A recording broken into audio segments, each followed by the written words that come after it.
Hi, I'm Kimia and welcome to my YouTube channel. In this video, we're going to dive into some business collocations that you can use at workplace. And by learning these collocations, you're going to be able to communicate your thoughts more confidently when you're in meetings and when you're writing emails and giving presentations. So let's get into it. You're going to hear a story about someone named John and his business partner named Sarah, and the problems or challenges they go through when they just started their business. And in this story, you're going to hear the business-related collocations, and after finishing each paragraph, I'm going to explain the meaning of those collocations. Let's get started. John had always dreamed of becoming an entrepreneur. A few years ago, he decided to go into business and set up a new business selling eco-friendly products. At first, everything seemed promising. However, after a few months, he realized that the business was struggling.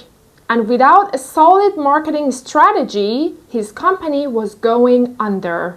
So the first collocation that was related to business that was used in this first paragraph of this story was go into business. Go into business means start a business. And the next one, set up a business.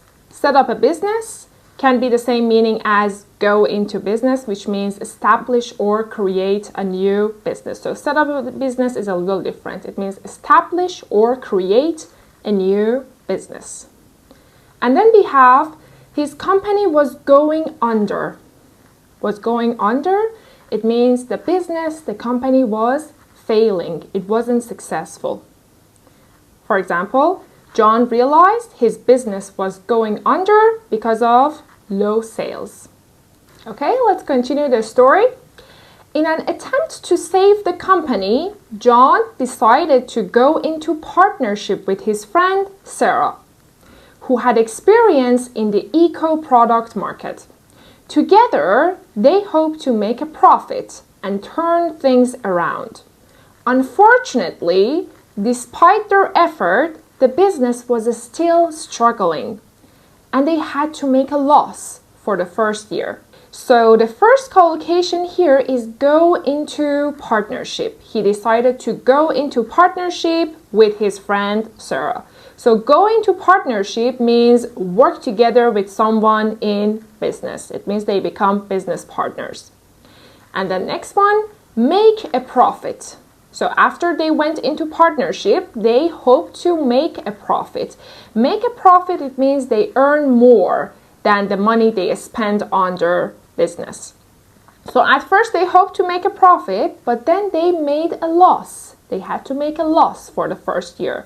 It means they spent more money than they earned. So they made no profits and they actually lost an amount of money.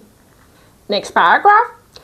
One of their competitors, Green Tech Inc., was expanding rapidly. They had just won a major contract with a large retailer, boosting their sales figures significantly. John and Sarah knew they had to keep up, so they worked tirelessly to improve their product. They decided to launch a product aimed at a different market segment. But before they could do that, they needed to carry out market research to ensure it would be successful. So the first one, they had won a major contract with a huge, with a large retailer, the competitor company. It means they secured or they obtained a business agreement with the retailer. And then we had sales figures. Sales figures means the number that shows the amount of money that you made, the income in the company, or the amount of money that they earned. And then John and Sarah had to keep up. It means they had to compete and they had to stay updated. And then we have launch a product. Launch a product means introduce a product to the market. They worked tirelessly. It means they worked really hard, non-stop, without getting tired. They needed to carry out market research. It means they needed to collect and analyze data about the customers' preferences. Let's continue reading the next paragraph, the rest of the story. Despite their hard work, their business wasn't improving fast enough. And after a few setbacks, they realized their venture was at risk. Without external investment, their business might fold. They considered options, including whether they could float the company on the stock market to raise capital. But the risks were high. So here we had a verb fold that went with business. For example, without investment, their business might fold. It means their business might close. They wouldn't be able to continue working without external investment. And then they thought about floating the company. Floating the company means offering or selling shares to the public. And then raise capital. Raise capital means gather money to put into business. Okay, let's continue.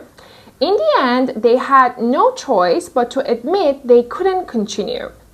After a few discussions with investors and other companies, they were forced to go out of business. Still, John and Sarah didn't give up on their entrepreneurial dreams. They were determined to do a deal with a different investor and put in a bid for a small tech startup they believed had great potential. So go out of business, it means close down a business. It means they couldn't continue running the business anymore. And then put in a bid means offer a certain amount of money to compete for a contract or a purchase. Okay, that is it. Thank you so much for watching. This story had lots of business-related collocations, and of course, the first time that you watch this video, you might not be able to remember all of that. So what I recommend is watching this video for a few times or taking notes so you can review them later. And if you learn these collocations, you'll feel much more confident to talk in business meetings or when you're giving a presentation. Thank you so much for watching and have a great time.